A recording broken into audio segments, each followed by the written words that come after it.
In Studio 3 Amperes of the Oprah Winfrey Show, a charismatic talk show titan was about to turn a lighthearted interview into a viral confrontation heard around the world. What began as another celebrity spotlight turned deadly serious when one man's faith cut through the laughter and the cameras kept rolling. Chuck Norris wasn't your typical guest star. For decades, he had been an Air Force veteran turned world karate champion, later feared on-screen as the unbreakable Walker, Texas Ranger, a man who'd defeated villains and gravity alike, known for turning his discipline into myth. When Oprah Winfrey and her producers pushed him toward punchlines, they had no idea they were walking into a live broadcast that would shatter Hollywood's unspoken rules. Chuck's calm declaration of faith not in himself, but in Christ, sent a tremor through the crowd that would ignite cultural debate and transform millions of living rooms into sanctuaries. What began as a playful talk show taping would become a national reckoning about truth, belief, and meaning in modern America. The glittering studio that once celebrated fame would never be the same after one man's quiet conviction silenced a world addicted to applause. Before we jump back in, tell us where you're tuning in from. And if this story touches you, make sure you're subscribed, because tomorrow I've saved something extra special for you. The lights of Studio 3 Amperes blazed like 1,000 suns, washing the audience in a glow that made everything seem more vibrant than real life. Technicians darted across the polished floor, adjusting boom mics and camera angles, while makeup artists made final touches on Oprah Winfrey's face. Her signature smile remained perfect, practiced but sincere, as she reviewed her notes one last time. 2 minutes, Miss Winfrey, called the floor director. His clipboard clutched against his chest like a shield. Oprah nodded, smoothing the fabric of her deep purple dress. Tonight was different. Usually, she interviewed politicians making carefully scripted statements or celebrities promoting their latest projects. But tonight's guest had been harder to book, a man whose legend had outgrown his actual career, who had retreated from the spotlight not because of scandal, but by choice. In her earpiece, the producer's voice crackled. Remember, we want to keep this light. The ratings spike whenever you touch on those Chuck Norris jokes, so maybe start there? He's an older star now, nostalgic, entertaining, not too serious. Got it, Oprah murmured, though something in her hesitated. She'd built her career on reading people, on sensing the stories beneath their facades. And despite the internet memes and action hero status, she sensed there was something more substantial to Chuck Norris than roundhouse kicks and one-liners. The audience hummed with anticipation. 300 people who had waited months for tickets, plus millions watching at home. Among them sat a young man in the third row, phone already positioned to capture whatever moments might go viral. Next to him, an elderly gentleman in a modest suit sat quietly, hands folded in his lap. And we're live in 5, 4, 3. The floor director's fingers counted down silently for the final beats. The theme music swelled. Cameras panned across the audience as they erupted in applause. And Oprah stepped into the light, arms open, as if embracing every viewer personally. "Hello, everybody," she called, her voice warm and commanding. "We have an incredible show for you today. You know him as Walker, Texas Ranger. The internet knows him as the man who can count to infinity twice." The audience laughed on cue. He's a martial arts legend, a Hollywood icon, and the subject of more internet memes than perhaps anyone in history. Please welcome Chuck Norris. The audience exploded as Chuck walked out, his movements measured and deliberate. At 75, he moved with the same steady precision that had defined his career. No wasted energy, nothing flashy. He wore a simple navy button-up and jeans, his reddish beard now silver-white but still neatly trimmed. His famous intensity remained in his eyes, though now it seemed tempered by something else. Wisdom. perhaps. Or peace. He shook Oprah's hand firmly, nodded to the audience with a small wave, and took his seat. "It's been a while since we've seen you on a talk show," Oprah began, leaning forward slightly. "I think the last time was what? 5 years ago?" 6. Chuck corrected gently. "I've been spending more time with family. Less time in front of cameras." "Well, the cameras certainly miss you." Oprah smiled. "So do the fans. You know, there's an entire generation that might know you more from Chuck Norris facts than your actual movies." "Does that ever bother you?" Chuck's eyes crinkled at the corners. "Not at all. I find most of them pretty funny. Do you have a favorite?" Oprah asked, settling into the rhythm of easy banter. "Well," Chuck considered, "I like Chuck Norris. Doesn't read books, he stares them down until they give him the information he wants." He delivered it with such deadpan seriousness that the audience broke into laughter. The young man in the third row nudged his friend, already recording. This was exactly what he'd come for. "For someone who's broken so many boards and bones on screen, you seem remarkably comfortable with becoming an internet joke," Oprah observed, her tone playful but probing. "Well, there's a difference between my screen persona and who I am," Chuck responded. "I'm grateful for my career, but a man can't be defined solely by his work." Something in his tone, an underlying certainty, caught Oprah's attention. Her interviewer's instinct tingled. There was something here, beneath the surface. Something worth excavating. "You've had quite the journey," she continued. "From Air Force service, to martial arts champion, to action star. Looking back, what would you say was the turning point that most defined your life?" The producer's voice immediately hissed in her earpiece. "Keep it light, Oprah. We're not doing Soul Sunday here." But Chuck was already considering the question, his expression shifting subtly. The studio lights caught the lines on his face, not just age, but experience etched into every crease. When he spoke again, his voice had changed. Deeper, more resonant. "You know, most people think the defining moments in life are the victories, the championships, the movie premieres. But for me—" He paused, seeming to weigh whether to continue down this path. "For me, it was actually a moment of failure." The audience quieted slightly. This wasn't the expected action hero bravado. Even Oprah leaned forward, genuinely curious now. "For me, quote, quote, end of, quote, end. I was at rock bottom in 1970. My martial arts school had failed. My marriage was ending. I had broken my shoulder and couldn't compete." Chuck's gaze was steady, unflinching. "I was driving home one night, feeling like I had nothing left, when I heard a voice clearer than I'm speaking to you now say, 'I'll never leave you or forsake you.'"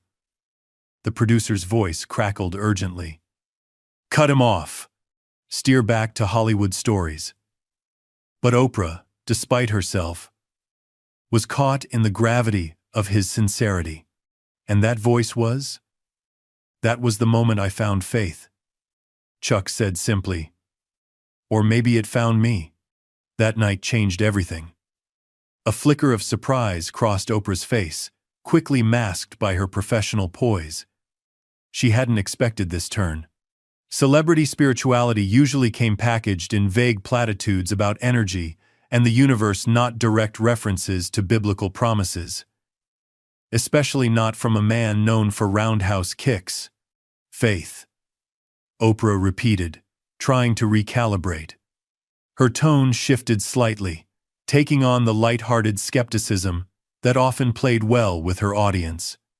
"That's an interesting way to frame your success." The young man in row 3 snickered audibly. Next to him, The elderly gentleman remained perfectly still, watching with quiet intensity. Not success, Chuck corrected gently. Purpose. There's a difference. Of course. Oprah nodded, a hint of amusement in her voice. And this purpose, this faith, it helped with the action movies? Her tone invited the audience to share in the gentle ribbing, the implied incongruity between spiritual devotion and violent films. Several audience members chuckled. The producer in her ear sounded relieved. Yes, good. Keep that tone. But Chuck didn't laugh. He didn't bristle either.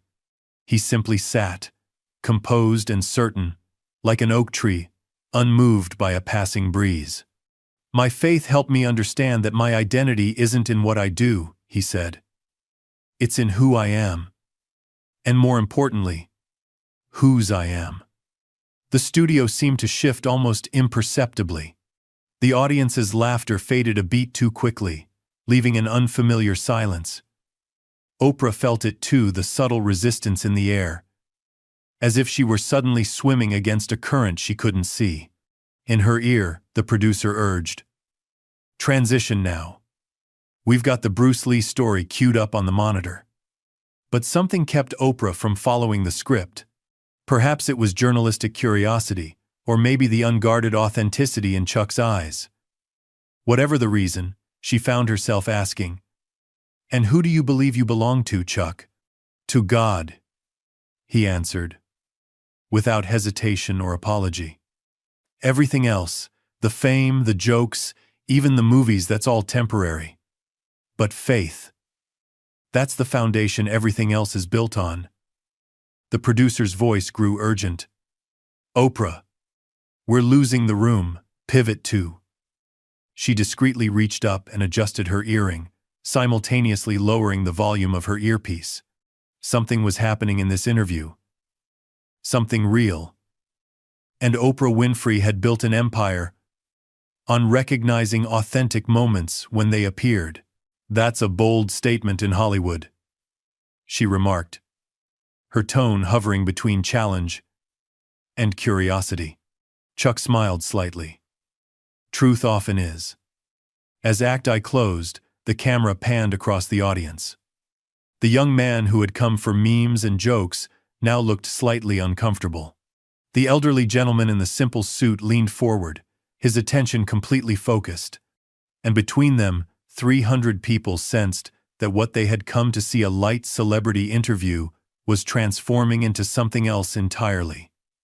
The lights seemed to burn a little hotter, the cameras rolled silently on.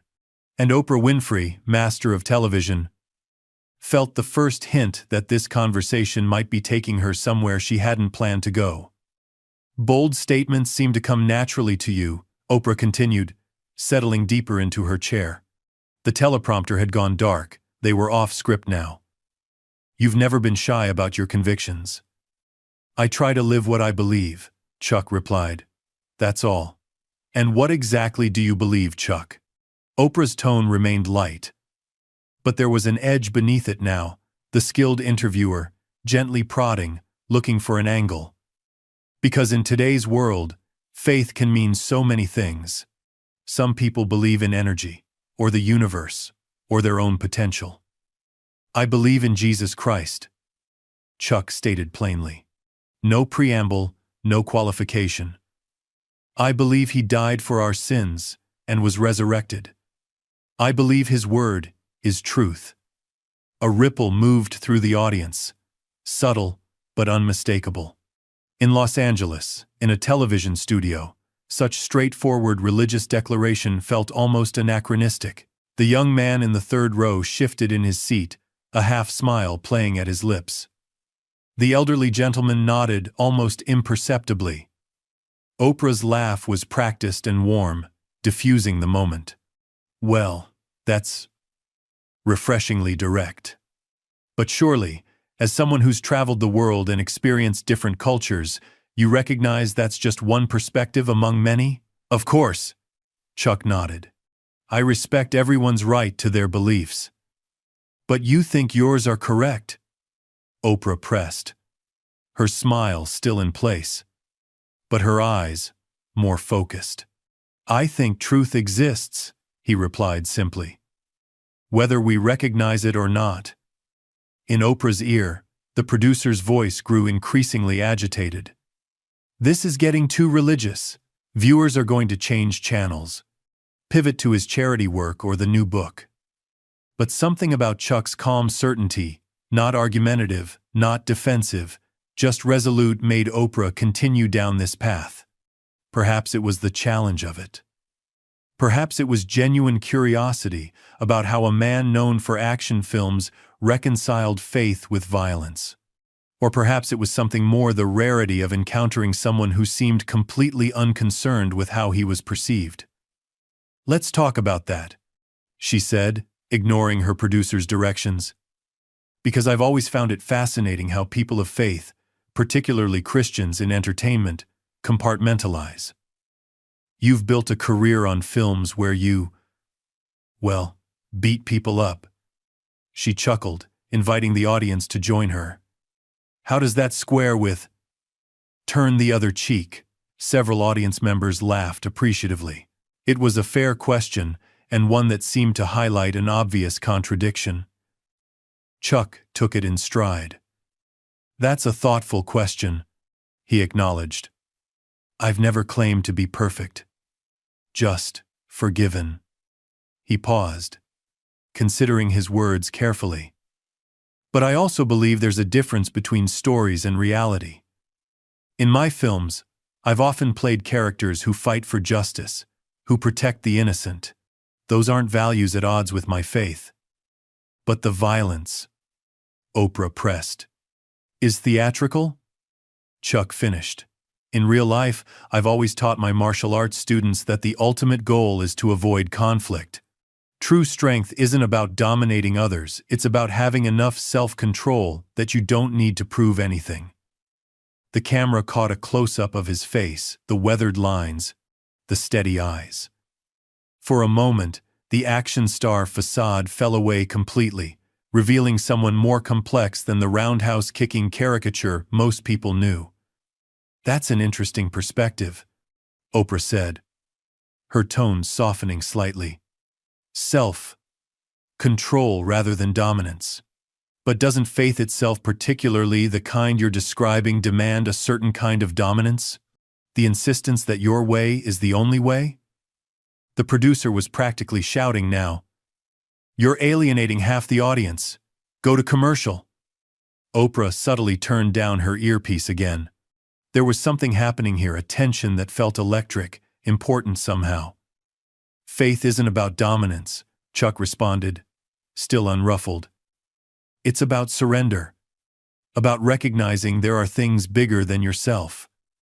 "And yet," Oprah countered, "so much violence has been done in the name of religious certainty throughout history. So much division created.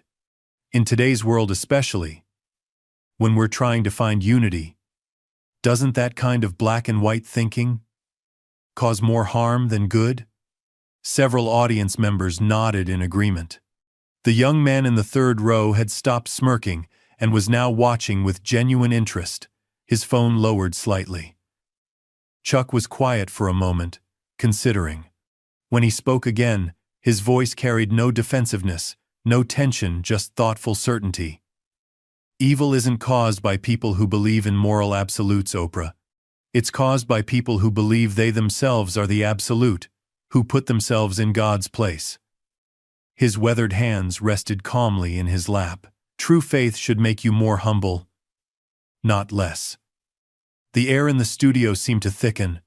This wasn't the conversation anyone had expected, not Oprah, not the audience, certainly not the frantically gesturing producer off camera. Oprah leaned forward slightly. "And yet, isn't there something inherently arrogant about believing you've found the one truth in a world of so many perspectives?" A polite ripple of laughter moved through the audience. It was a good point, cleverly framed. The camera caught several people nodding in agreement. "I don't claim to have all the answers," Chuck said, his voice still steady. Just that I've found the one who does." The producer was now making slashing motions across his throat, the universal signal to cut. But Oprah had removed her earpiece entirely, setting it discreetly on the arm of her chair. This conversation had taken on a momentum of its own. "Let's talk about that certainty," she pressed. "Because in my experience, Chuck, absolutes can be dangerous. They leave no room for growth, for evolving understanding. The world is changing. Shouldn't our beliefs change too?" It was a challenge wrapped in a question, the kind of moment that had tripped up countless guests over the years. Oprah was a masterful interviewer, able to expose contradictions and inconsistencies with surgical precision while never losing her warmth. Chuck seemed to recognize the trap, but made no attempt to evade it. "Truth doesn't change, Oprah. Our understanding of it might deepen, but the fundamentals remain. Gravity worked the same way before Newton named it. Love mattered before we had words for it." He smiled slightly. "Some things are built into the fabric of existence. And you believe your faith falls into that category?" Her tone was skeptical but not dismissive. "I believe God is real, whether we acknowledge him or not," Chuck said simply. "Just like the sun doesn't disappear because we close our eyes." A few audience members shifted uncomfortably. Others leaned forward. The atmosphere in the studio had changed what had started as light entertainment had become something weightier, more consequential.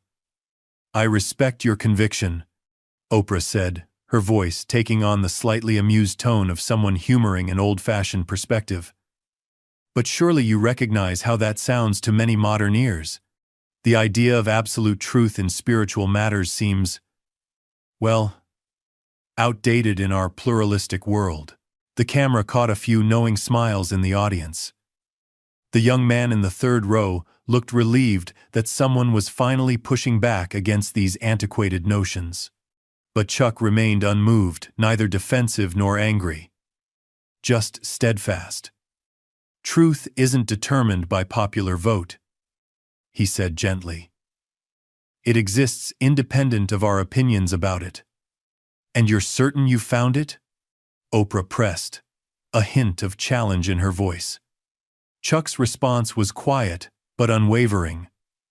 "I'm certain it found me." Something in his tone, the complete absence of doubt, seemed to land differently than expected. Instead of sounding fanatical or close-minded, there was a strange authority in his certainty. Not arrogance, but the calm assurance of someone who had tested his beliefs against life's hardest moments and found them solid. The elderly gentleman in the audience nodded slowly, recognition in his eyes. But most of the crowd seemed unsure how to respond. The expected rhythm of the interview setup, punchline, applause, had been replaced by something more complex. "Well," Oprah said, attempting to recalibrate, "that's certainly one way of looking at things." Her laugh invited the audience to join her in gentle skepticism. Several did, though the laughter felt thinner now, more uncertain. "But I'm curious," she continued. "In your decades in Hollywood, a place not exactly known for traditional values, has holding these beliefs ever cost you? Professionally, I mean. Telling and preparing this story took us a lot of time, so if you are enjoying it, subscribe to our channel. It means a lot to us." Now back to the story. It was a pivot, an attempt to move from abstract theology to concrete experience. From the corner of her eye, Oprah could see the producer nodding vigorously finally, a direction that might yield entertaining content rather than philosophical weight. "Of course," Chuck acknowledged. "There were roles I didn't get, relationships that became strained. But that's true of any choice that matters. Everything valuable has a cost." "And was it worth it?" Oprah asked, genuinely curious now despite herself. Chuck looked directly at her, his gaze steady and clear. "Every sacrifice I've made for my faith has been returned to me 100-fold. Not in money or fame, in purpose, in peace. The words hung in the air. Simple, but somehow weighty. The producer had given up on hand signals and was now frantically scribbling on a whiteboard. Go to commercial. But Oprah Winfrey hadn't built her empire by following other people's directions. Something about this conversation had caught hold of her, the rare sensation of encountering someone completely authentic, whose life and words aligned without performative filters. In an industry built on carefully constructed images, Chuck Norris sat before her as simply himself, take it or leave it. Peace, Oprah repeated, testing the word. That's not something people usually associate with martial arts champions or action stars. That's because people confuse peace with passivity. Chuck replied. True peace isn't the absence of struggle. It's having unshakable certainty in the middle of the storm. As Act 2 drew to a close, the camera pulled back, capturing both figures framed in the harsh studio lights. Oprah leaning forward slightly, her expression a complex mixture of skepticism and fascination. And Chuck, steady as stone, his weathered face, reflecting decades of living by the principles he described. Between them stretched a growing tension not of hostility, but of worldviews colliding. The polite veneer of entertainment was being stripped away, revealing something more elemental beneath. In the control booth, technicians exchanged nervous glances. In the audience, the steady rhythm of entertainment had given way to uncertain anticipation. No one knew where this conversation was heading anymore.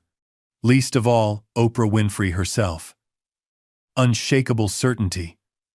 Oprah echoed, tasting the phrase like an unfamiliar food.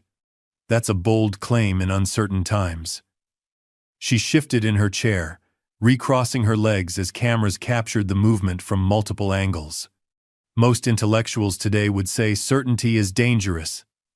That questioning, doubting, and constantly re-examining your beliefs is the wiser path. The teleprompter remained blank. The producer had stopped trying to redirect. This had become something else entirely. A genuine conversation unfolding before millions. Unrehearsed and unpredictable. Questioning is healthy, Chuck agreed. I spent years examining my faith, testing it against reality. But eventually, you have to build your life on something solid. And you found that solidity in Scripture?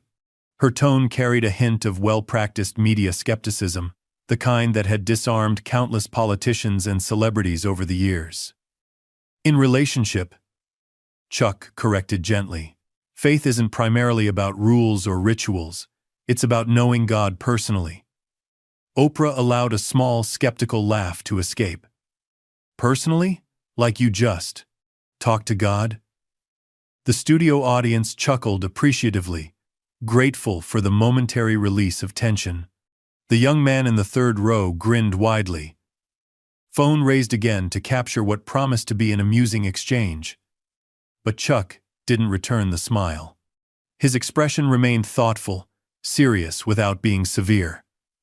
Yes, he said simply. And more importantly, I listen. And he talks back? Oprah pressed, eyebrows raised. The audience's amusement rippled again, a little louder this time. Not the way you and I are talking, Chuck acknowledged. But yes, through scripture, through circumstances, through that still, small voice inside that cuts through the noise when everything else is falling apart. He paused, seeming to consider whether to continue down this path. Then, with the deliberate care of someone stepping into deeper water, he added, I think you know something about that voice. Oprah, you've talked about it yourself. Those moments of clarity, of guidance, that seem to come from beyond yourself. The studio went suddenly, unexpectedly quiet. The audience's smiles faded. Even the cameramen seemed to freeze in place. Because he was right. Throughout her career, Oprah had indeed spoken about moments of spiritual guidance, of inner knowing. She had explored many paths, interviewed countless spiritual teachers, and often described her own journey as one of seeking deeper truth. For a heartbeat, the dynamic between them shifted. The interviewer became the interviewed. The challenger became the challenged.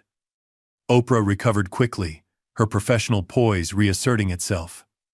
"The difference," she countered, "is that I've always believed that voice could have many names, many forms. That truth is too vast to be contained in any one tradition." Chuck nodded, acknowledging her point without conceding it. "I respect your journey," he said, "but I've found that when you try to make truth fit your preferences, you end up with something that comforts but doesn't transform." Something flashed in Oprah's eyes, a mixture of genuine interest and mild irritation. This was not how celebrity interviews were supposed to go. The familiar rhythm of flattery, humorous anecdotes, and promotional material had given way to something far more substantial, and yet, there was something refreshing about it too. How long had it been since she'd had a conversation on air that actually mattered? That wasn't carefully scripted and focus grouped within an inch of its life? "You know," she said, leaning forward slightly, "many would say that's exactly the problem with traditional faith. It asks people to transform to fit a predetermined mold rather than celebrating who they already are." A murmur of agreement rippled through portions of the audience. It was a popular sentiment, well aligned with contemporary values. "True faith doesn't erase your uniqueness," Chuck responded, still unruffled. "It restores it, like an artist repairing a masterpiece that's been damaged." The elderly gentleman in the audience nodded slowly, his eyes never leaving the stage. The young man beside him had stopped recording entirely, his phone now resting forgotten in his lap. "That's a comforting metaphor," Oprah acknowledged. "But it still assumes we're somehow broken or incomplete without your particular belief system." "Not my belief system," Chuck corrected gently. "God's design." "And there it is again," Oprah said, allowing a note of challenge to enter her voice. "The certainty that your understanding of God is the correct one. Don't you see how that comes across in a diverse society? As, well, frankly, as arrogance." The question hung in the air, direct and unvarnished. The producer, who had been frantically pacing off stage, finally stopped, watching with a mixture of horror and fascination. The conversation had veered so far from the planned, light-hearted nostalgia piece that there was no bringing it back now. All they could do was let it play out. Chuck was silent for a moment, considering the question with genuine thoughtfulness. When he spoke, his voice was softer, but no less assured. "Let me ask you something," he said. "If you saw someone walking toward the edge of a cliff in dense fog, completely unaware of the danger, would you stay silent out of respect for their path? Or would you warn them, even if they accused you of thinking you knew better than they did?" The question landed differently than expected. Instead of sounding like a rhetorical trap, it felt like a sincere inquiry, a request to consider the moral weight of certainty from another angle. "That presupposes the danger is real," Oprah countered. "Of course," Chuck nodded. "And that's really what we're discussing, isn't it? Not whether certainty itself is good or bad, but whether what I'm certain about is true." A camera caught Oprah's expression in close-up, something shifting behind her eyes. This was no longer the expected clash between progressive tolerance and outdated dogma. It had become something more nuanced, more human. "I suppose it is," she conceded. Then, with the instinct for narrative that had made her a media legend, she pivoted to the personal. "You mentioned earlier that your faith found you at rock bottom. Tell me about that moment." The atmosphere in the studio shifted again from intellectual sparring to something more intimate. The audience leaned forward almost in unison, sensing they were about to witness something authentic. Chuck's weathered face softened slightly. "I was lost," he said simply. "Not just professionally, my martial arts school had failed, but personally. My marriage was ending.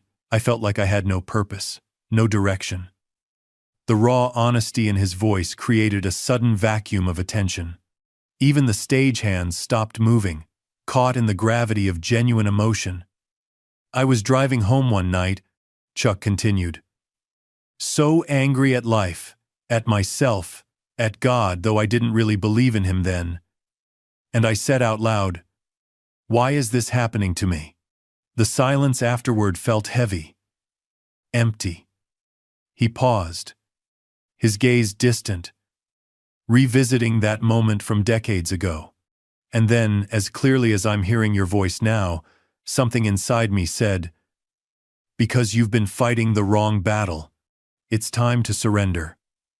Oprah's skepticism remained, but it was tempered now by her storyteller's recognition of an authentic turning point. "And you knew that was God?" "Not immediately," Chuck admitted.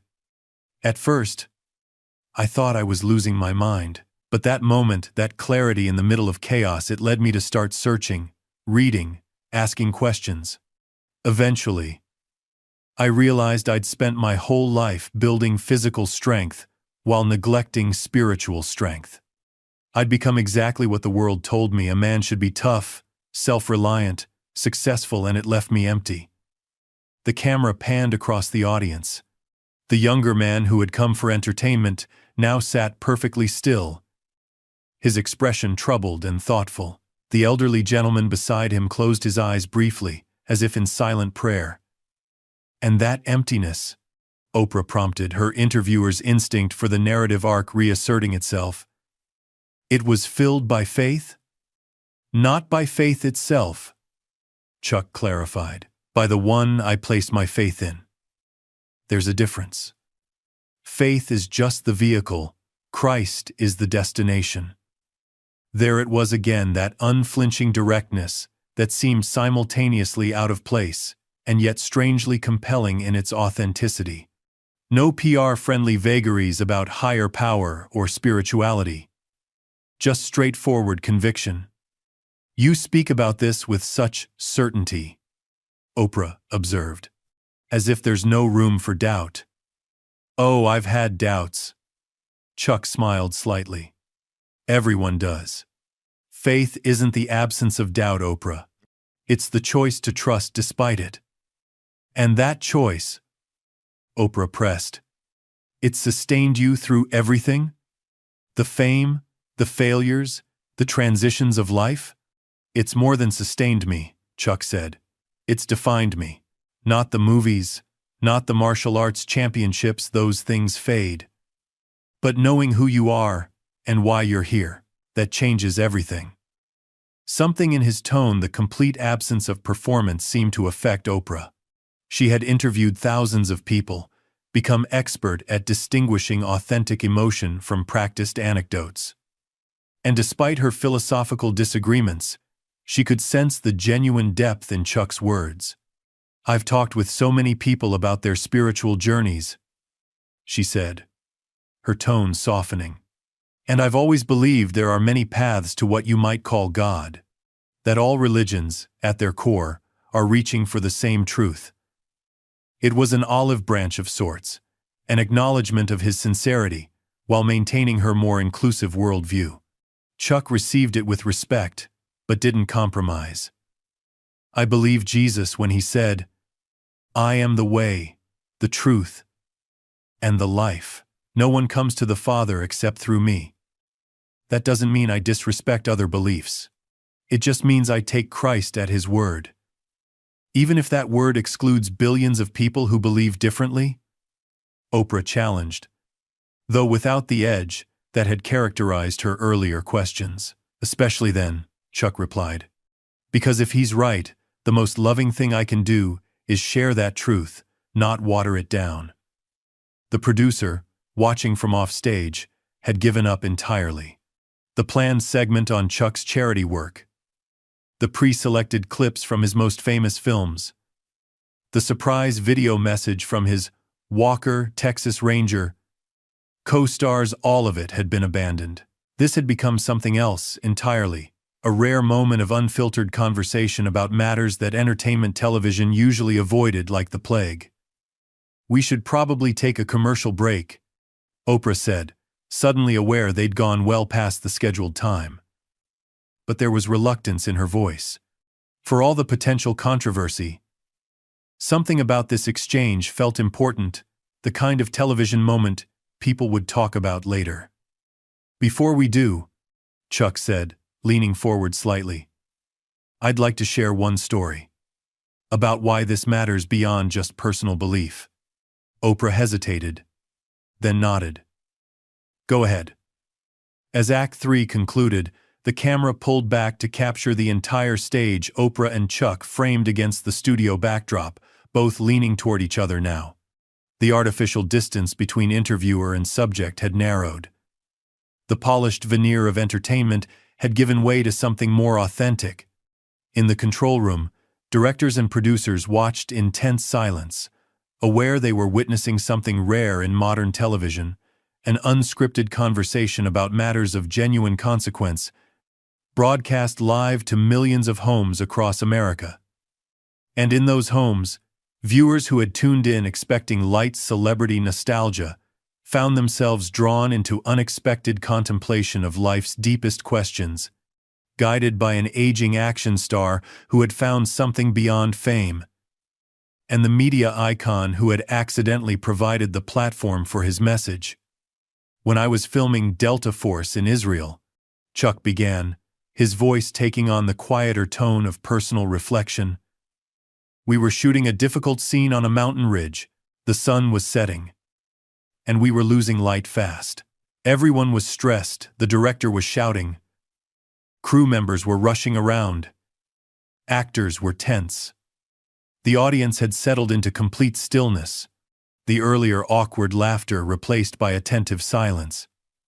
Even the cameras seemed to move more quietly, as if reluctant to disturb the moment.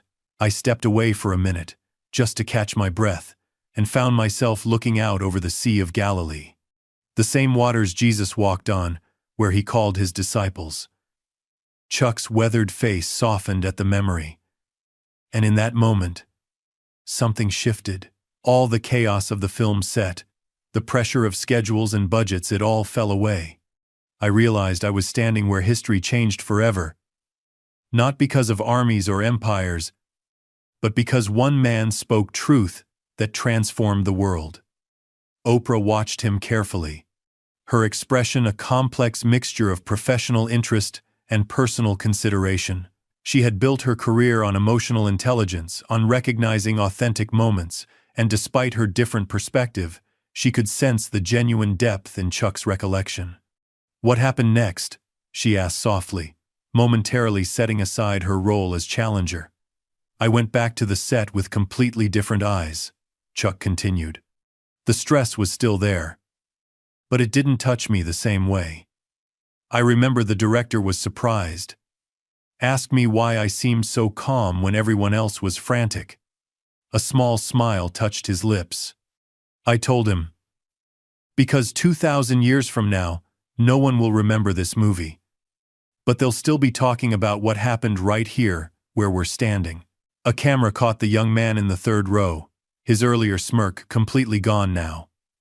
Next to him, the elderly gentleman nodded slowly, as if recognizing a shared understanding. "That's the perspective faith gives you," Chuck concluded. "Not an escape from reality, but a clearer view of it, of what matters and what doesn't." The producer's voice, which had been silent for several minutes, suddenly crackled in Oprah's forgotten earpiece lying on the chair arm. "We need to break for commercial. Now." But Oprah wasn't listening.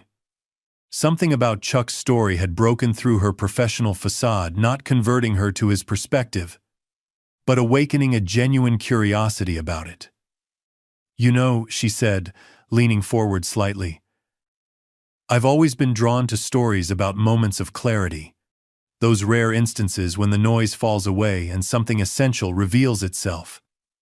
Her voice had changed, less the polished media personality now, more the spiritual seeker she had often described herself as being, though I suspect we might interpret those moments differently.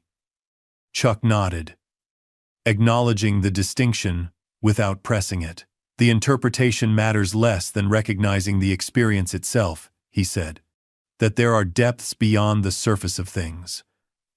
For a moment, interviewer and subject regarded each other with a new understanding. Not agreement, necessarily, but mutual recognition of authenticity. The audience sensed it too. The atmosphere in the studio had transformed from entertainment to something approaching reverence. Then Oprah, with the instinct that had made her a media legend, posed a question that cut to the heart of everything they'd been discussing. Chuck, you've lived both lives, the one driven by worldly success and the one guided by faith. What's the difference? Really? It was the perfect question. Simple yet profound. Personal yet universal. The cameras tightened on Chuck's weathered face as he considered his answer. The studio held its collective breath. In the first life, he said slowly, you're constantly proving yourself. Your worth depends on your last accomplishment, your next victory. There's no peace in it because there's always someone stronger, someone more successful. He paused, his expression softening with remembered pain. I remember standing on the podium after winning the world championship. Cameras flashing, people cheering. Should have been the happiest moment of my life. And all I felt was emptiness. Because deep down I knew, tomorrow, this won't matter. I'll need to win something else to feel worthy again. The young man in the third row shifted uncomfortably, as if the words had struck too close to home. Several audience members nodded in silent recognition. And the second life? Oprah prompted, her voice gentler than before. In a life of faith, Chuck continued, your worth isn't earned.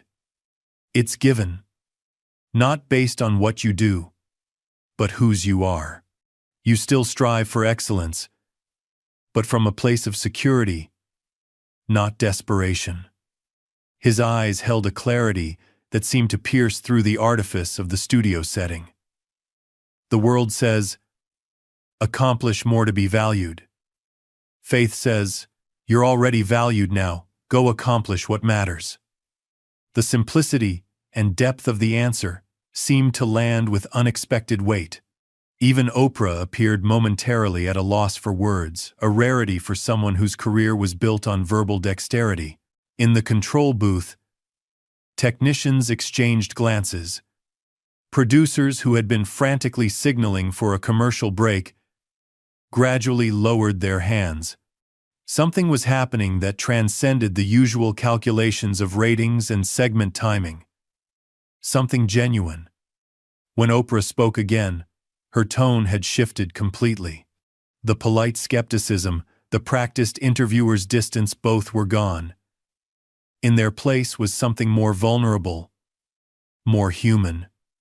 You know, she said, I've spent my career giving people a platform to share their truths. I've interviewed presidents, prisoners, billionaires, and people who've lost everything. And the one thing I've learned is that everyone is looking for the same thing. A sense that their life matters. That they're seen. Chuck nodded, recognizing the insight. And yet, Oprah continued, a new note of uncertainty in her voice. So many of us, even those who seem to have everything, still feel empty inside, like something essential is missing. It was an admission rarely heard from someone of her stature, an acknowledgement of the limits of worldly success from someone who embodied it. The audience seemed to lean forward as one, sensing they were witnessing something unprecedented. That emptiness, Chuck said gently, is the space where faith belongs, the God-shaped void that nothing else can fill. In any other context, From any other guest, the statement might have sounded like a platitude. But coming from Chuck, after the authenticity he'd demonstrated, after the path from emptiness to purpose he'd described it, carried a different weight. Oprah's expression shifted, not to agreement but to genuine contemplation. For perhaps the first time in the interview, she wasn't thinking about the audience, the ratings, or the next question. She was simply present with the truth as she understood it and open to considering it from a new angle. "I've always believed," she said carefully, "that the divine speaks through many voices. That truth can't be confined to one tradition or teaching." "I respect that," Chuck replied, his voice free of condescension or argument. "All I can tell you is what I've found to be true. Not as an opinion or preference, but as reality I've experienced." Their eyes met across the small space between their chairs. Two people with profound differences in worldview, yet in this moment, completely authentic with each other. No pretense, no performance. Just human beings grappling with life's deepest questions under the unforgiving glare of studio lights. Offstage, the producer had given up entirely on hand signals and timing cues. The planned commercial breaks, the pre-approved talking points, the carefully scheduled segments, all had been abandoned. This had become something television rarely captured. A genuine exchange about matters of ultimate concern, broadcast live to millions. The camera pulled back slightly, capturing both figures framed against the backdrop of hushed audience members. For a moment, the artifice of entertainment had fallen away completely. The polished stage, the makeup, the lighting designed to flatter all seemed suddenly irrelevant against the weight of the conversation. "We need to take a break," Oprah finally said, though with obvious reluctance. "But when we come back, I want to explore this further." She turned toward the camera, addressing the viewers directly. "We're having a conversation with Chuck Norris about faith, purpose, and finding meaning beyond success. And I think it's one of the most important discussions we've had on this show in a long time." As the camera light blinked to commercial, neither Oprah nor Chuck moved from their chairs. The usual post-segment bustle, makeup artists rushing in for touch-ups, producers conferring about the next segment, was notably absent. Even the audience remained unusually still, as if reluctant to break the atmosphere that had descended on the studio. The producer approached cautiously, clipboard clutched to his chest. "Oprah, we're completely off script. The next segment was supposed to be—" Oprah raised her hand, silencing him without looking away from Chuck. "Change of plans," she said simply. "When we come back, no clips, no pre-planned questions, just this conversation." The producer's face registered shock, then resignation. In 15 years working with Oprah Winfrey, he had learned one essential truth. When she sensed a moment of genuine connection, all other considerations became secondary.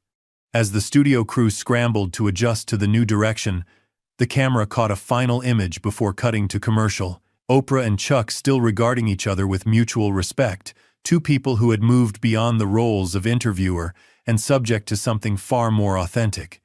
And in the third row, the young man who had come for entertainment stared at his silent phone, the desire to capture something for social media entirely forgotten in the presence of something more substantial than he had expected to encounter. The commercial break ended, and the on-air light glowed red once more.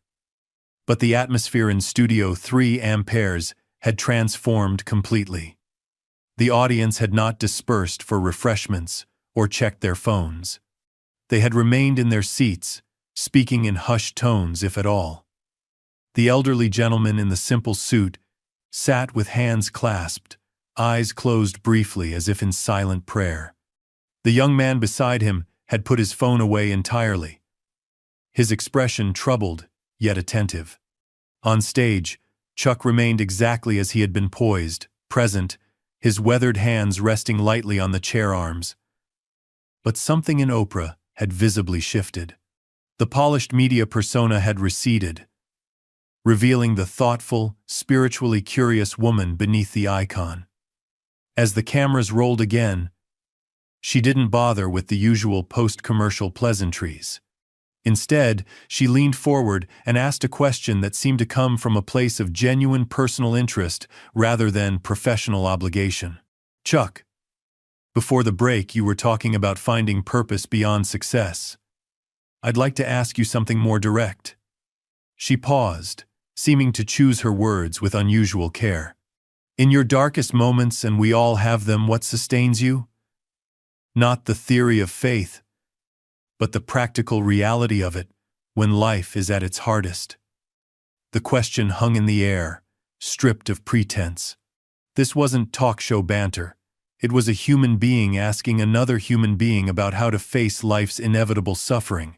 Chuck's expression softened, the lines around his eyes deepening with remembered pain. "When my brother Whelan died in Vietnam," he said quietly, "it nearly destroyed me. He was younger than me, always looked up to me, and I couldn't protect him." The studio fell completely silent. Even the technicians stood motionless at their stations, caught in the gravity of genuine emotion. "I remember sitting in the church at his funeral," Chuck continued, "angry at God, questioning everything I believed. If faith is real, how could this happen? Where was God when my brother needed him?" Oprah nodded slowly, her eyes never leaving his face. "That's the question, isn't it? The one that haunts every believer at some point. Where is God in the suffering?" "It is," Chuck agreed. "And there's no easy answer, no formula that takes away the pain." He paused, his gaze distant with memory. "But what I discovered in that church, sitting there with all my anger and doubt, wasn't an explanation. It was a presence." "A presence," Oprah repeated softly, testing the word. "The sense that I wasn't alone in my grief." Chuck clarified, "That the same God who watched his own son die understood my pain from the inside." His voice remained steady, but emotion shimmered beneath the surface. "Faith doesn't shield you from suffering, Oprah. It gives you the strength to face it without being destroyed by it." The camera caught a close-up of Oprah's face, her usual practiced expressions replaced by something far more genuine. Not agreement exactly, but recognition. The rare look of someone encountering truth that resonated beyond intellectual argument. "You know," she said slowly, "I've interviewed hundreds of people who've faced unimaginable tragedy. And there's a pattern I've noticed. Some emerge bitter, broken. Others find a way through that somehow makes them deeper, more compassionate." Chuck nodded, understanding exactly what she meant. "The difference," Oprah continued, "isn't whether bad things happen to them. It's the lens through which they view what happens." She paused, seeming to search for words. "The meaning they make from suffering." "That's it exactly," Chuck agreed. "Without faith, suffering just seems random, meaningless. With faith, even the deepest pain can be transformed into something purposeful." For a moment, the theoretical differences between their worldviews seemed to recede. They were simply two human beings acknowledging a fundamental truth about existence: that suffering is inevitable, and how we respond to it shapes everything. A camera panned across the audience, catching expressions of quiet reflection. The young man who had come for entertainment sat with furrowed brow, clearly wrestling with concepts he hadn't expected to encounter. The elderly gentleman beside him nodded slowly, as if hearing articulated something he had long known but rarely heard expressed so clearly. Oprah's next question came more hesitantly, with none of her usual interviewer's confidence. "Do you ever doubt? Not just in difficult moments, but in general? The absoluteness of your beliefs in a world with so many perspectives?" It was the question at the heart of modern spiritual uncertainty, asked not as a challenge now, but as a genuine inquiry. Chuck considered it thoughtfully. Of course, he acknowledged. Faith without doubt isn't faith at all. It's just certainty. And humans aren't meant for perfect certainty. The answer seemed to surprise Oprah.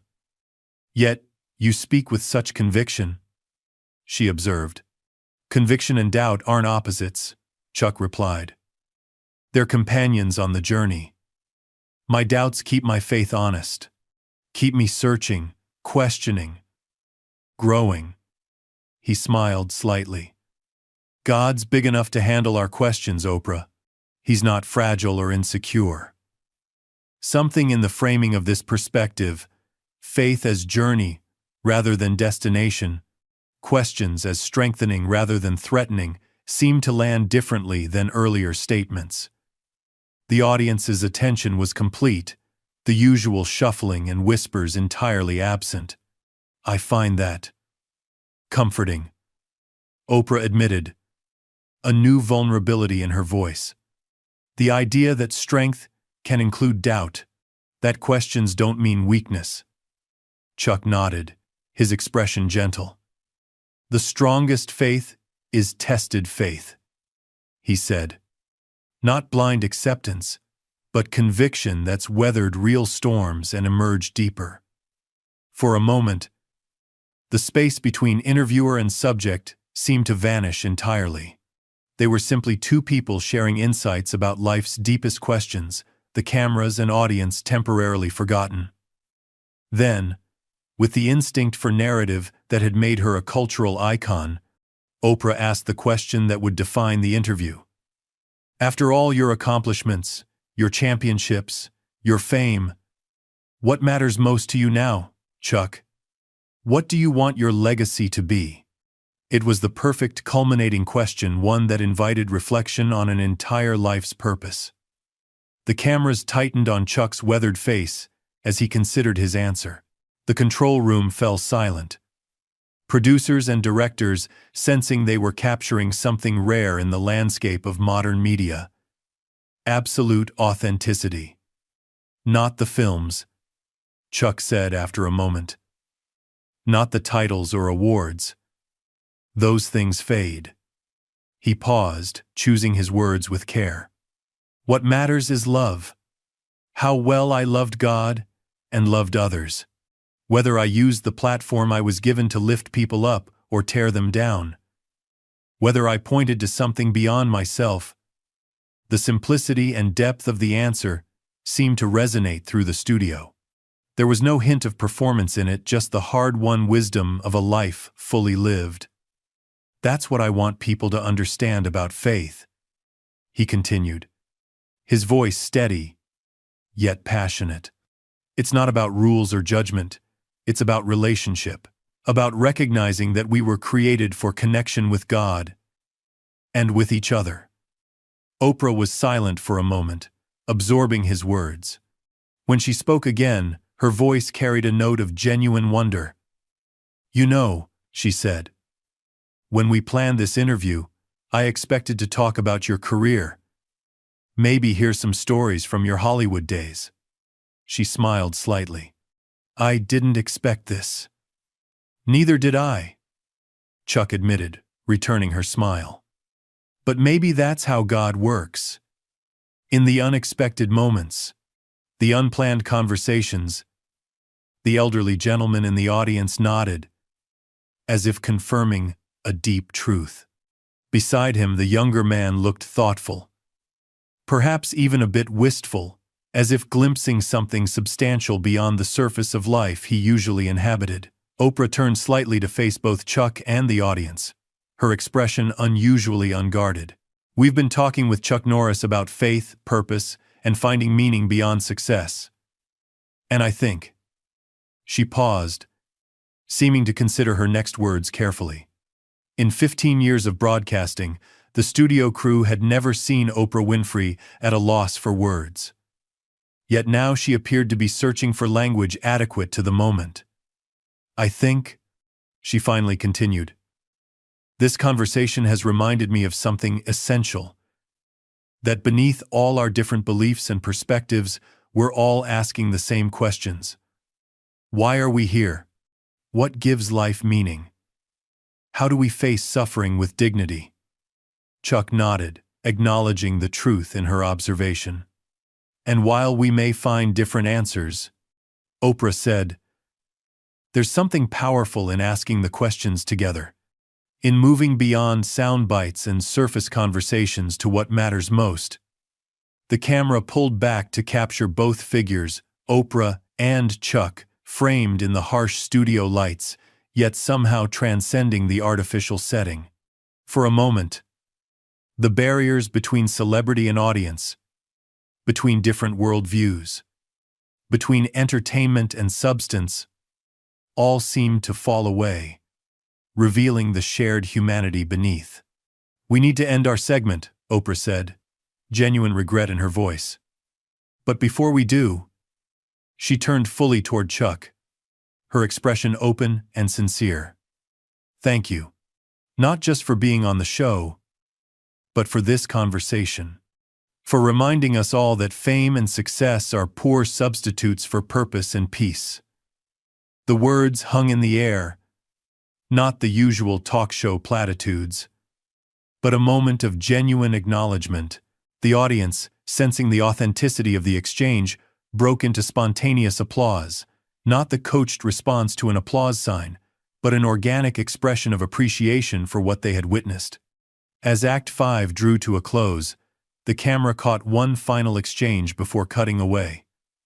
Oprah leaning forward to clasp Chuck's hand briefly, a gesture not of agreement, but of respect, of recognition between two people who had moved beyond roles and scripts to share something authentic. And in that moment, something shifted not just for those on stage, but for millions watching at home. A reminder that beyond the noise and distraction of modern life, the deepest questions still matter. And sometimes, the most unexpected voices carry the most profound truths. The red light blinked off. Clear, called the director. The studio remained unnaturally silent. No one moved, not the camera operators, not the audience, not even the usually frenetic production assistants. The atmosphere felt consecrated, as if disturbing it would dispel something precious and rare. Oprah sat still, her usual poised transitions abandoned. Chuck remained equally motionless, his weathered hands resting lightly on the chair arms. Both seemed lost in private reflection of what had just transpired. A conversation that had transformed from celebrity interview to something approaching spiritual testimony. The producer finally approached the stage, script abandoned, schedule in tatters. That was, he began, unable to find adequate words. The network executives are calling non-stop. This wasn't what we planned. Oprah looked up at him, a new clarity in her eyes. No, she agreed. It was better. Behind them, audience members remained in their seats, speaking in hushed tones if at all. Many were texting frantically, not with the usual celebrity sightings or selfies, but with messages that read, "Turn on Oprah now," and "You need to see what's happening." Several were wiping away tears. The young man who had come for entertainment sat with his phone forgotten in his lap, his expression troubled yet somehow awakened. Beside him, the elderly minister closed his Bible softly, nodding to himself as if witnessing the fulfillment of something long hoped for. "Should we prep for the next segment?" the producer asked uncertainly. "We still have the video messages from your Walker, Texas Ranger, co-stars. And the surprise appearance by—" "No," Oprah interrupted gently. "We're done for today." She turned to Chuck. "I think we've said what needed to be said, don't you?" Chuck nodded, his expression peaceful. Sometimes knowing when to stop is as important as knowing what to say. As they rose from their chairs, something unprecedented occurred. The audience stood not in the orchestrated standing ovation of talk shows, but in a gesture of spontaneous respect. No wild cheering, no thunderous applause, just people rising silently to acknowledge that something authentic had transpired. The elderly minister was among the first to stand, tears streaming unashamedly down his lined face. Then came mothers holding children close, businessmen in crisp suits, college students with fashionably torn jeans, a cross-section of America acknowledging something that had touched them beyond entertainment. "I've never seen anything like this," whispered a cameraman who had worked in television for 23 years. As Chuck and Oprah made their way backstage, crew members stepped aside, exchanging glances rather than words. The usual post-show bustle had been replaced by a reverent quiet, as if no one quite knew how to process what they'd witnessed. "My dressing room. 10 minutes," Oprah murmured to Chuck before they separated. It wasn't a request for another interview, but for something more personal. A continuation of the conversation, away from cameras and microphones. Meanwhile, across America, an extraordinary phenomenon was unfolding. In living rooms and offices, in airports and bars where televisions played, people who had tuned in expecting celebrity entertainment found themselves caught in unexpected reflection. In Seattle, a venture capitalist who had been half listening while reviewing quarterly reports set down his papers, struck by Chuck's words about success that left him empty even at his championship moment. In Atlanta, a mother called her teenage daughter from another room. "Come listen to this. It's important." In a college dorm in Boston, roommates who had turned on the show as background noise sat in complete silence, their planned night out temporarily forgotten. Social media platforms, usually dominated by outrage and trivia, began filling with a different kind of content. Viewers shared not screenshots or memes, but transcribed quotes about purpose, meaning, and faith. Comment sections filled with personal reflections rather than arguments. "I've never heard someone explain faith like that before. Watching an action star and Oprah have the most real conversation I've seen on TV in years. Didn't expect to be questioning my life choices because of Chuck Norris today, but here we are." In the network's monitoring room, data analysts watched in astonishment as viewership numbers climbed steadily throughout the hour, the opposite of the usual pattern, where audiences typically drifted away during serious conversations. Even more remarkably, the demographics were expanding beyond Oprah's typical audience, drawing in viewers who rarely watched daytime television. "Something's happening," one analyst remarked. "People are literally telling others to turn it on mid-broadcast." In Oprah's private dressing room, away from cameras and expectations, two public figures sat in simple chairs, the trappings of celebrity temporarily set aside. Oprah had removed her stage makeup. Chuck sat with the same unassuming dignity that had characterized his on-air presence. "I need to ask you something," Oprah began, her voice carrying none of the polished certainty of her public persona. "Something I couldn't ask on air." Chuck nodded, waiting. "All my career, I've sought wisdom from many sources," she continued. "I've interviewed spiritual leaders from every tradition. I've explored so many paths." She paused, choosing her words carefully. "And in all that seeking, I've found profound insights everywhere. But what I haven't found is certainty." She looked directly at him, a vulnerability in her eyes rarely seen by anyone outside her closest circle.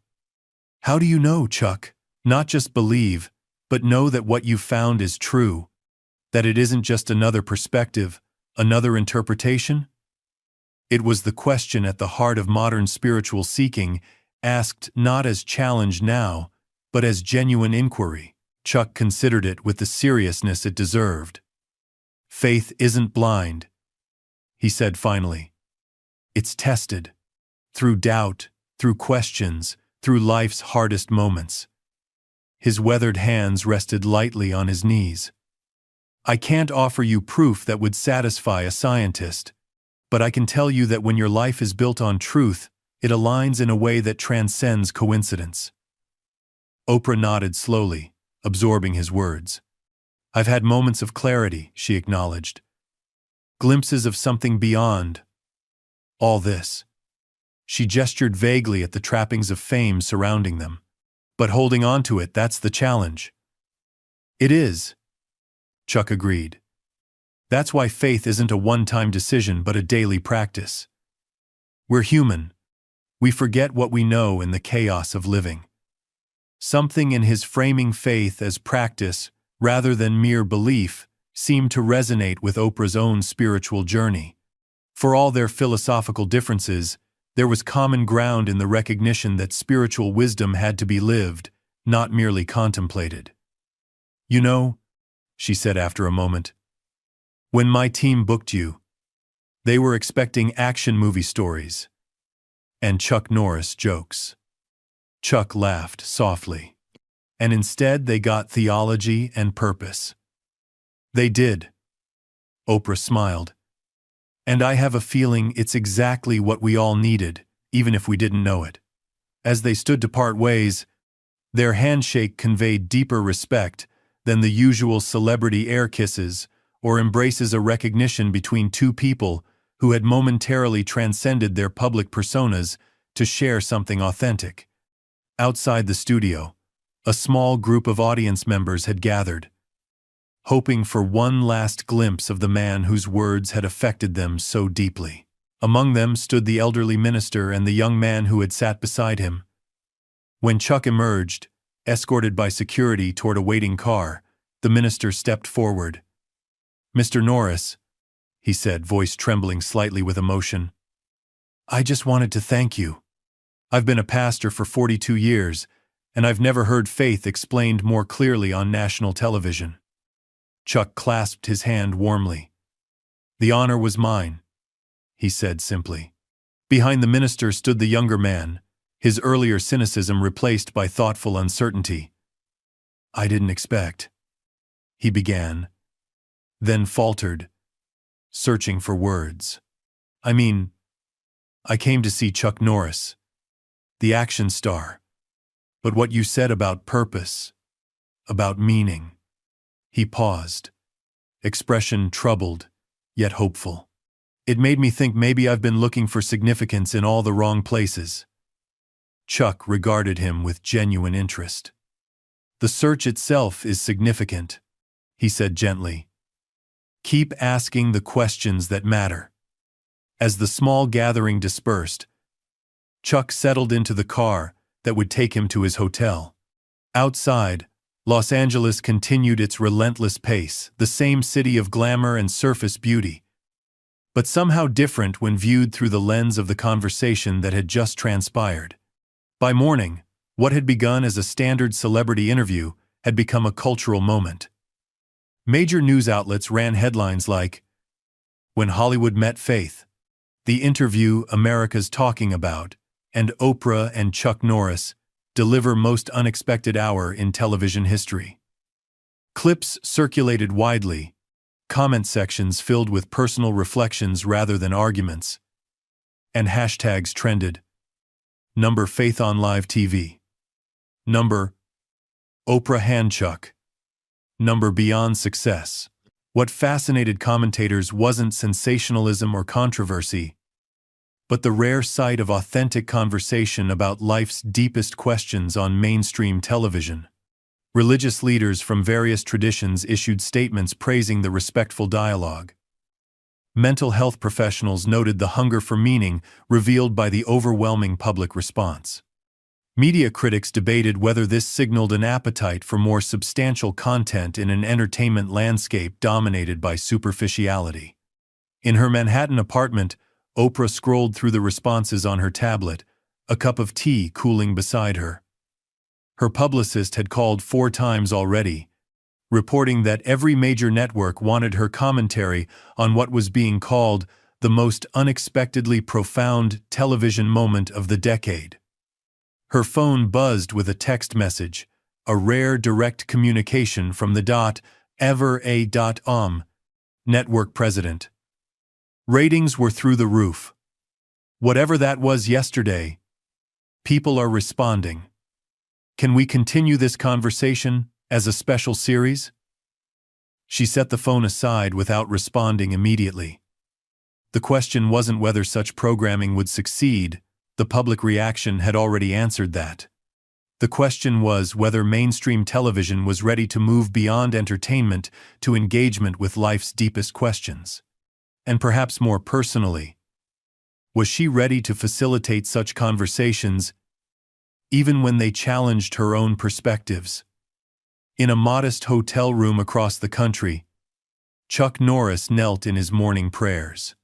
On the nightstand beside him, his phone had been silenced after hours of constant notifications, interview requests, message alerts, social media tags. None of that mattered to him now. What mattered was the conversation he'd been having since long before television existed. The quiet dialogue with the divine that had sustained him through fame and failure alike. "Not my words, Lord," he whispered. "Yours." Rising, he gazed out the window at the awakening city below. People hurrying to work, cars filling streets, the relentless rhythm of modern life continuing as always. Yet perhaps in some of those hearts, a seed had been planted. A question awakened. A possibility considered. In newsrooms across the country, producers who typically chase scandal and conflict found themselves discussing a different kind of viral moment, one centered on substance rather than sensation. Editorial meetings normally focused on ratings and demographics shifted to deeper questions. What did the audience response reveal about spiritual hunger in modern America? Why had an unscripted conversation about faith resonated more powerfully than carefully crafted entertainment? At a major broadcast network, executives gathered to review the overnight data. "The numbers don't make sense," insisted the head of programming. "People don't tune in for theological discussions. They want distraction, not reflection." "Apparently they do," countered the research director, sliding a report across the table. Not only did viewership climb throughout the broadcast, but the social media engagement metrics are unlike anything we've seen. People aren't just watching, they're talking about it. Deeply. Similar conversations unfolded in living rooms, coffee shops, and online forums across the country. What had begun as a celebrity interview had somehow tapped into something more fundamental, a collective longing for meaning beyond the endless cycle of consumption and distraction that defined contemporary culture. 3 days after the broadcast, Oprah sat in her office overlooking Chicago, reviewing proposals for follow-up programming. Her team had compiled research showing unprecedented audience response across demographic boundaries, young and old, religious and secular, conservative and liberal. "We need to be careful," cautioned her longtime producer, pacing nervously. "We caught lightning in a bottle, but if we try to manufacture these moments, we'll end up with something false. Authenticity can't be scripted." Oprah nodded, understanding exactly what he meant. What had made the conversation with Chuck powerful wasn't the topic itself, but the genuine exchange between two people speaking from experience rather than talking points. "We're not going to manufacture anything," she replied. "But we are going to create space for conversations that matter. People are hungry for substance, not just answers, but honest questions. The kind television usually avoids." As they discussed potential formats, her assistant entered with a small package that had arrived by courier. Inside was a simple handwritten note from Chuck Norris, along with a weathered copy of C.S. Lewis's Mere Christianity. The note read simply, "The conversation continues. Not to convince, but to consider. With respect and gratitude. Chuck." Oprah smiled, running her fingers over the book's worn cover. It was a gesture that perfectly captured the spirit of their exchange, not proselytizing, but sharing. Not debate, but dialogue. She set the book aside and turned back to her producer. "Schedule a conference call with the network. I think it's time television grew up a little. Treated its audience like thinking adults rather than consumers to be distracted." "They won't like it," he warned. "Serious content is considered ratings poison." "Then why did millions tune in?" she challenged. "Why are they still talking about it days later?" She gestured toward the monitoring screens where social media reaction continued unabated. "Because beneath all our differences, we're asking the same questions. Why are we here? What gives life meaning? How do we face suffering with dignity?" Her producer nodded slowly, conviction growing. "So what are you thinking?" "A series?" Oprah replied. "Not celebrity interviews disguised as substance, but genuine conversations about things that matter. Faith, purpose, meaning, explored honestly, without the usual cynicism or superficiality." As they began outlining this new vision, Oprah's phone buzzed with an incoming text, a message from the young man who had approached Chuck after the broadcast. "Just wanted to say thank you. Started attending a study group at my local church. Still have questions, but for the first time, I'm actually asking them, instead of just scrolling past." She smiled, showing the message to her producer. "That," she said quietly, "is why we're doing this." 2 weeks later, Chuck Norris sat in his Texas ranch house, surrounded by family. The media frenzy had largely subsided, though invitations for interviews continued to flood his agent's office. He had declined them all, sensing that anything attempting to replicate the moment with Oprah would inevitably fall short. Some things couldn't be manufactured or repeated. They simply happened when authentic people spoke truth without calculation. His wife entered the room, carrying a large envelope that had arrived in the day's mail.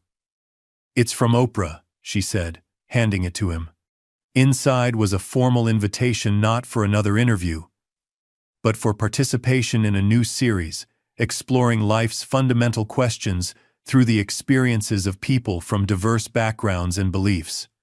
The letter outlined a vision for television that transcended both entertainment and debate to create space for genuine dialogue about matters of ultimate concern. "We're not looking for prepared statements or polished answers," Oprah had written. "Just authentic conversation between people seeking truth, especially when they see it differently. What happened between us wasn't about agreement, but about honest engagement with questions that matter to everyone, regardless of belief." Chuck read the letter twice, then set it on the table beside his Bible. He would consider the invitation carefully, through prayer and reflection, not for what it might do for his public profile, but for whether it served a higher purpose. Outside, evening was falling over the Texas landscape. In cities and towns across America, millions who had witnessed the unexpected broadcast were carrying its echoes into their own lives. Some through formal religious exploration, others through quiet personal reflection, still others through conversations with friends and family about questions long suppressed beneath the noise of modern life. And perhaps that was the most powerful legacy of what had transpired under the studio lights. Not what had been broadcast, but what had been awakened. Not what had been said, but what was now being sought. For in a world increasingly defined by division and distraction, Oprah and Chuck had demonstrated something essential: that beneath our different perspectives and beliefs, we share the same fundamental longing for meaning, purpose, and truth. And that sometimes, the most unexpected voices carry the most profound truths. The conversation continued not just between public figures on illuminated stages, but in the quiet corners of countless hearts, where the questions that truly matter finally had room to breathe. Up next, we have 2 more incredible stories that are waiting for you. Just click the image you want to watch, and it will take you there. If you enjoyed this video, make sure to subscribe It would mean a lot.